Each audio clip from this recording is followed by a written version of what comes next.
Hello, नमस्ते। कैसे हैं सारे फ्रेंड, यूट्यूब फैमिली। ईश्वर से प्रार्थना करती सभी राजी खुशी से होंगे। मेरे चैनल नानी के पकवान में मैं आपका दिल से स्वागत करती हूँ।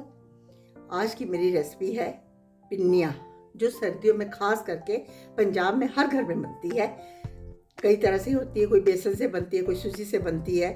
तो मैं आपको आज ये बताऊंगी कि मैं जिस तरह बनाती हूँ। मैं भी कई तरह की बनाती हूँ, पर जो आज मैंने बनानी शुरू करनी है उसमें मैं आपके साथ में पूरी रेसिपी मैं आपके साथ शेयर करना चाहती हूँ। तो अभी चलते हैं हम किचन की तरफ और बनाएंगे पिन्नियाँ, जिसे लड्डू के नाम से भी जाना जाता है। चलो चलते हैं। 2 कटोरी हमने इसमें बेसन डाल दिया। आप चाहो तो 3 कटोरी भी डाल सकते हो, उससे कोई फ़र्क नहीं पड़ता। आपको बेसन का टेस्ट अच्छा लगता है तो बेसन ज़्यादा डालिए, आटे का टेस्ट अच्छा लगता है तो आटा ज़्यादा डालिए। 1 कटोरी मैंने सूजी डाली है, ये देखिए। आप सिर्फ आटा और सिर्फ बेसन भी डाल सकते हैं, पर मुझे इस तरह अच्छी लगती है। इसको हम वैसे तो दूध में गूनो तो बहुत अच्छी पिन्नियाँ बनती है, लेकिन हम इसे पानी में गूनेंगे क्योंकि दूध में गुना हुआ बहुत जल्दी लड्डू ख़राब हो जाते हैं।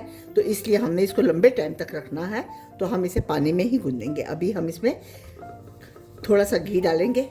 ये हमने करीब 1 कड़छी बीच में घी डाल दिया। घी डालने के बाद हम इसको अच्छी तरह से इस तरह से मिला लेंगे, ताकि ये हाथ में इस तरह से पेड़ा सा बन जाए। अच्छी तरह से हम इसको मिलाएंगे ताकि पूरा घी इसके अंदर मिल जाए। इस तरह हमने चारों तरफ घी को अच्छे से मिला दिया है। अभी हमने इसमें कुछ नहीं डालना, सिर्फ इसका हमने आटा ही मलना है। बहुत टेस्टी बनती है, आप एक बार बनाकर देखिएगा, आपको बहुत अच्छी लगेगी। अब इस तरह से हम इसमें आटे को धीरे धीरे मिलाते मिलाते इस तरह हाथ में लेकर देखेंगे, गोला गोला सा बनना चाहिए। जैसे लड्डू घुमाए जाते हैं ना, उस तरह से आटा अच्छे से हमने मलना है।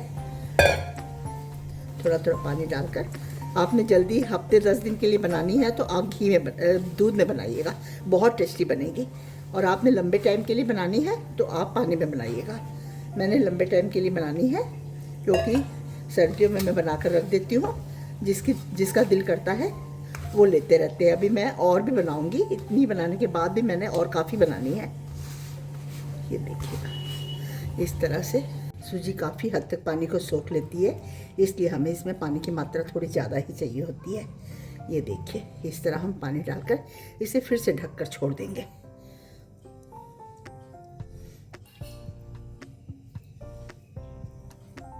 ये हमारा आटा मलकर तैयार हो चुका है।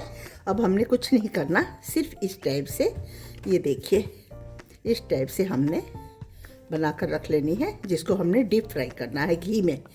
ये सब कुछ घी में ही होगा, रिफाइंड ऑयल में कोई फ़ायदा नहीं है बनाने का। बन तो जाएगी पर वो फ़ायदा नहीं देगी जो फ़ायदा हमको चाहिए।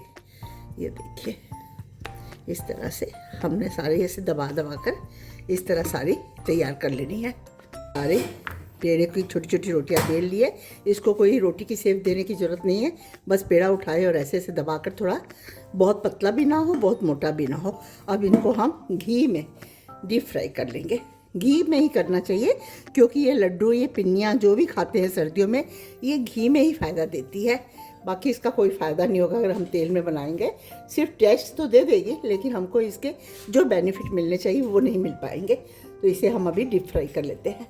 ये हमारा तेल गर्म हो चुका है। एक बार तेल गर्म करना, उसके बाद हमने धीमी आंच पर ही इस पूड़ियों को फ्राई करना है।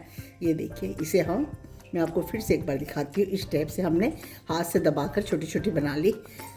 अब इसको अगर हम रोटी बनाएंगे या पूड़ी बनाएंगे तो बहुत पतली हो जाएगी, उतनी पतली हमें नहीं चाहिए, थोड़ी मोटी होगी तभी क्रिस्पी क्रिस्पी बनेगी। ये देखिए, अब हम इसको डीप फ्राई करेंगे।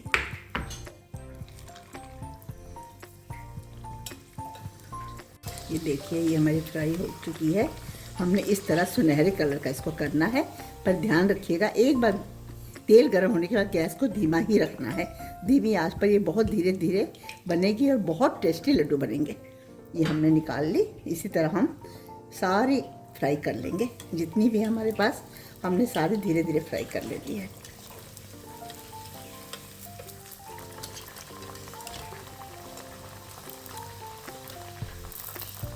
इसमें घी की मात्रा बहुत कम जाती है, पर ये बनती बहुत टेस्टी है, बहुत टेस्टी बनती है। ये हमने सारी रोटियां बनाकर रख ली है। अब हम इनको ठंडी होने देंगे। ये जब पूरी तरह ठंडी हो जाएगी, फिर हम इसको तोड़कर मिक्सर जार में पीस लेंगे। तो अभी हम इसको इसी तरह से ठंडी होने के लिए छोड़ देते हैं। ये सारी हमारी चपाती क्या कहो, मट्ठी टाइप की है, ये बन गई है। अब इसको हम छोटे छोटे टुकड़ों में तोड़कर मिक्सी जार में बारीक पीस लेंगे। बहुत अच्छे लड्डू बनेंगे। आप जब एक बार ये बना लोगे ना, तो आपको दोबारा ये जो भून कर लड्डू बनाए जाते हैं ना, वो इच्छा नहीं होगी। वो काफ़ी टाइम लगता है, तो ये बहुत जल्दी बनते हैं और उससे भी टेस्टी बनते हैं। इस तरह हम सबको डालकर बारीक पीस लेंगे आटे की तरह। आटे की तरह पीसने के बाद जो सख्त है उनको हम थोड़ा सा कूट लेंगे, और जो मुलायम है उनको हम इसी तरह डाल देंगे। ये देखिएगा, ये इस तरह हम सारी तोड़ कर डाल देंगे, और अब हम मिक्सी जार में इसे बारीक पीस लेंगे। ये देखिएगा, ये देखिए हमने सारा पीस लिया। देखिए ये किस तरह से दानेदार नज़र आ रहा है। ये देखिएगा, इस तरह से ये चूरमा बनकर तैयार हुआ। अब हम इसके बनाएंगे लड्डू। बहुत टेस्टी लड्डू बनेंगे। आप एक बार ज़रूर बनाइएगा और मुझे कमेंट में बताइएगा कि आपको ये लड्डू कैसे लगे। अब हमारी सारी जो पूड़ियाँ हमने बनाई थी उसका सब हमने चूरमा बनाकर रख लिया। अब हम एक कड़छी में घी गरम करेंगे। ये पूड़ियाँ बहुत टेस्टी बनती है। जब भी आप बनाओगे तो आपको ऐसा लगेगा कि वाकई एक तो इजी भी बहुत होती है और बनती भी बहुत टेस्टी है। खाने में बहुत टेस्टी लगती है। आप एक बार ज़रूर बना कर देखिएगा। ये इसमें जो हमने डीप फ्राई कर ली पूड़ियाँ समझ लो, चपाती समझ लो, पेड़े समझ लो, जो भी है, अब हमने सिर्फ इसकी चाशनी बनानी है, वो भी बिना पानी के। पानी हमने बिल्कुल भी नहीं डालना। हमने सिर्फ इसमें घी डाला है, और अब हम इसमें छोटे छोटे टुकड़े गुड़ के डाल देंगे सारे। ये हमारा घी गर्म हो चुका है। अब हम इसमें इस तरह से गुड़ डाल देंगे।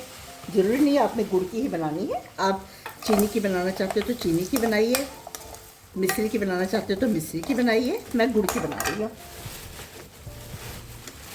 ये आपकी अपनी इच्छा है, बनेगी सारी टेस्टी, जिसकी मर्जी आप बना लीजिए। इस तरह से हम सारे गुड़ को डालकर पिघला लेंगे। ये हमारा गुड़ पूरी तरह मेल्ट हो चुका है। अब इसमें हमें जो ड्राई फ्रूट हमने थोड़े से घी में रोस्ट किए थे, नारियल का बुरादा, बादाम और किशमिश, इसको हम सारा इसमें डाल देंगे, और इस तरह से हम इनको मिला लेंगे, अच्छे से मिला लेंगे। हम चाहे तो ड्राई मिल्क भी एक कटोरी इसमें डाल सकते हैं, पर मैं नहीं डाल रही हूँ। उससे भी इसमें खोए का टेस्ट आ जाता है, बहुत अच्छा टेस्ट आता है। इसको हम इस तरह से पूरा मिला लेंगे। अब हम इसमें ये जो हमने चपातियाँ डीप फ्राई करके रखी हुई है, वो सारा चूरमा हम इसमें डालते चले जाएंगे। ये देखिए, इस तरह हम सारा चूरमा डाल देंगे इसके अंदर। डालकर हमने पूरी तरह मिला लेना है। कढ़ाई छोटी थी इसलिए मैंने इसको परात में डाल दिया। इस तरह हम पूरी तरह इसको मिला लेंगे आपस में। ड्राई फ्रूट भी डाल दिया हमने, चूरमा भी डाल दिया, गुड़ भी हमने घी में पिघला कर डाल दिया है। पानी नहीं डालना इस पर। आप ये एक बार बनाइए, आपको बहुत पसंद आएंगे। सर्दियों में ये लड्डू बहुत अच्छे होते हैं। चाहे आप इसमें कमर कस होती है, कमर कस डाल दीजिए, चाहे आप इसमें जो भी ड्राई फ्रूट आप जो भी सर्दियों में डालना चाहते हैं, सौंठ डाल दीजिए, जो टेस्ट आपको अच्छा लगता है। इससे कोई फ़र्क नहीं पड़ता, बहुत अच्छे बनते हैं। ये देखिए हमने सारा अच्छे से मिला लिया है, पूरा मिल गया है। अब हम अपने हाथ में इस तरह से एक जो साइज़ के आपको चाहिए, आपको गोल चाहिए, आपको थोड़े से लंबे चाहिए, जैसे मर्जी चाहिए आप इसको इस तरह से बनाते जाओ। बीच में चाहे तो आप इस तरह से बादाम का ऊपर एक बादाम डाल सकते हो, ये आपकी अपनी मर्जी है। वैसे तो हमने अंदर ड्राई फ्रूट काफ़ी डाला है, हम नहीं भी डालेंगे तो कोई फ़र्क नहीं पड़ता है। इस तरह से मैं गोल गोल बना रही हूँ। ये देखिए, ये देखिए, थाली में मैंने हल्का से घी से एक बार पूरी तरह से ब्रश कर दिया है, जिससे थाली में चिपके मत। वैसे तो चिपकने का सवाल ही नहीं उठता है, क्योंकि ये बड़े अच्छे से बन रहे हैं। कोई हमको इसमें दूध डालने की आवश्यकता नहीं है, कोई हमको इसमें पानी डालने की आवश्यकता नहीं है। ये वैसे ही बड़े अच्छे बनते चले जाएंगे। ये हमारे सारे लड्डू बनकर तैयार हो चुके हैं। इसे पंजाब की तरफ पिन्नियों के नाम से जाना जाता है, बाकी इसे लड्डू भी कहा जाता है। आप लोग की साइड में से क्या कहते हैं मुझे कमेंट में ज़रूर बताइएगा। बहुत टेस्टी बनते हैं। आप फ्रेंड एक बार बनाकर ज़रूर देखिएगा, आपको पसंद आएंगे। इसमें जो भी आप चाहे सौंठ डाल लो। सर्दियों में जो जो चीज़ें हमें फ़ायदा पहुंचाती है, आप कोई भी चीज़ें इसमें डाल सकते हो। मैंने तो खैर ख़ास कुछ नहीं डाला, सिर्फ ड्राई फ्रूट डाला है, और बाकी आपके सामने ही मैंने बनाए हैं। अगर आपको मेरी रेसिपी आज की अच्छी लगी है तो प्लीज़ मेरी रेसिपी को लाइक कीजिएगा। फर्स्ट बार देख रहे हैं तो सब्सक्राइब कीजिएगा और ज़्यादा से ज़्यादा लोगों में शेयर कीजिएगा, ताकि छोटी मोटी जानकारी और सर्दियों की ये सौगात के नाम से जाना जाता है सब तक पहुंच सके। इसी के साथ में मैं आज की अपनी वीडियो का एंड करती हूँ। अगली रेसिपी के साथ में मैं आपसे फिर बहुत जल्दी मिलती हूँ। तब तक के लिए मुझे आज्ञा दीजिए। थैंक यू, धन्यवाद।